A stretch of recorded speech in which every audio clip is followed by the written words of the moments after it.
Então, galera, dando sequência aqui, uma segunda parte, né, digamos assim, sobre a relação entre imigração e imigração no conjunto, né, da população brasileira, a gente precisa destacar alguns pontos, né? Na primeira aula nós falamos um pouquinho sobre os momentos históricos mundiais e, consequentemente, as suas influências, né, na população brasileira, bem como as próprias mudanças de políticas econômicas, transformações, né, institucionais, influenciaram também significativamente no processo de maior atração ou de repulsão em relação à população brasileira, tá bom? Beleza? Certo? Então, isso é extremamente importante. No segundo momento, eu quero que você entenda que transformações econômicas também vai levar a mudanças, né, significativas. Por exemplo, momentos onde vai estimular a saída, né, de população no Brasil. Então, vamos relembrar aqui, vamos destacar algumas coisas, né? Por exemplo, aqui, ó, nos anos 70, o governo paraguaio ele autoriza a demarcação de certos lotes para estimular o povoamento de territórios próximos à fronteira brasileira. Isso trouxe muito estímulo para que, né, empresários agrícolas, latifundiários, né, produtores agrícolas se estimulassem, se tornassem atraídos para irem para esse território a partir dessa atração de terras baratas, né, extremamente baratas, avançando, né? E esses brasileiros, né, que migraram para esse território na fronteira entre Paraguai e Brasil, eles passaram a ser chamados de brasiguaios, né? Eles passaram a ser chamados de brasiguaios. Outro destaque, né, que eu queria chamar a atenção para vocês é o seguinte: a gente viu que a partir dos anos 70, sobretudo na segunda metade do século XX, devido à crise política e econômica do regime militar, né, o Brasil deixou de ser um país atrativo. Né? Então, a partir do final dos anos 70, início dos anos 80, a gente pode perceber que há um estímulo muito grande, né, sobre a imigração no Brasil, pessoas deixando o Brasil. Então, o Brasil passa a ter, de fato, um saldo migratório negativo bem consistente, né, nesse período. E os principais destinos desses migrantes, né, são justamente os países de grande atratividade econômica, de grande estímulo econômico, como, por exemplo, os Estados Unidos, tá legal? Que hoje se apresentam como os maiores, como o maior, né, país em atração migratória. Os Estados Unidos se apresentam como o principal destino migratório de várias, né, nacionalidades. Bacana, certo? E também no Japão, né, principalmente aí fazendo uma relação histórica, a imigração japonesa avança no Brasil, começa a ter seu marco no início do século XX. Os japoneses contribuindo significativamente para a formação da identidade cultural brasileira, um processo de grande miscelânea cultural, então contribuindo, né, para a formação da população brasileira. E nesse segundo momento a gente pode perceber que há um processo, né, migratório voltado para o Japão, inclusive assim, principalmente pessoas, né, trabalhando em trabalhos de menor remuneração, de menor exigência de qualificação no Japão também. Então a gente precisa destacar isso. Mas desde um processo de concretização, de consolidação do Brasil no início do século XX como grande, né, país em termos de crescimento econômico. Obviamente, o crescimento econômico não trouxe um desenvolvimento econômico no mesmo patamar. Crescimento econômico não é sinônimo de desenvolvimento social, mas o Brasil passa, né, a atrair, né, imigrantes, tá bom? Então a gente pode perceber, né, essa relação. Então, queria chamar a atenção aqui para vocês, para a gente analisar um pouquinho mais um gráfico. O que a gente pode perceber? Olha só. Então, o número de imigrantes no Brasil, né? Ou seja, indivíduos, né, de outras nacionalidades que chegam no Brasil. Então, países, né, como Paraguai, Argentina viveu um período de crise muito forte, né, sobretudo no final dos anos 90, início dos anos 2000, antes do governo de Néstor Kirchner, né, um período muito forte que levou a uma saída muito grande, né, de argentinos. Por outro lado, Paraguai e Bolívia, né, principalmente a Bolívia, antes, né, das transformações trazidas pelo governo de Evo Morales, que foi recentemente sofreu um golpe recente na Bolívia, antes dessas transformações, que trouxe, né, melhoras, né, significativas do ponto de vista socioeconômico. Antes disso, a Bolívia também vai apresentar um grande incremento de imigrantes no Brasil, tá? E eu queria chamar a atenção para vocês que esses imigrantes, né, que crescem, como a gente pode perceber aqui, né, como a gente pode perceber, olha só, o Paraguai, né, a Bolívia crescendo aqui no ano de 2010, eles vão trabalhar principalmente, e são principalmente imigrantes que vão se dedicar, que vão trabalhar na informalidade.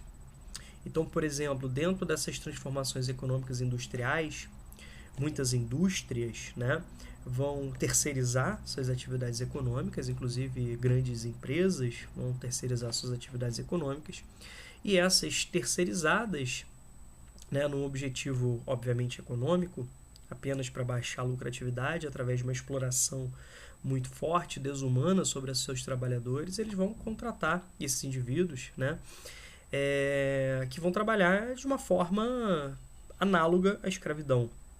Então, o Ministério Público do Trabalho, né, juntamente com outros órgãos especializados, fizeram várias denúncias, né, e escândalos como, por exemplo, da Zara, que tinha muitos parceiros, muitas empresas parceiras que utilizavam, que se valiam dessa mão de obra imigrante de baixa qualificação em trabalhos análogos à escravidão e produzindo, né, em situações insalubres, em ambientes insalubres, uma exploração de horas muito forte.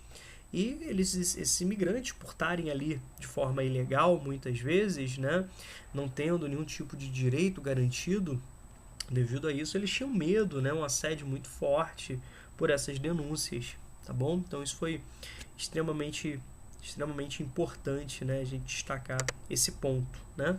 Só que, a partir de 2010, nós temos mudanças também interessantes que a gente precisa discutir aqui. Queria chamar a atenção para vocês para isso, né?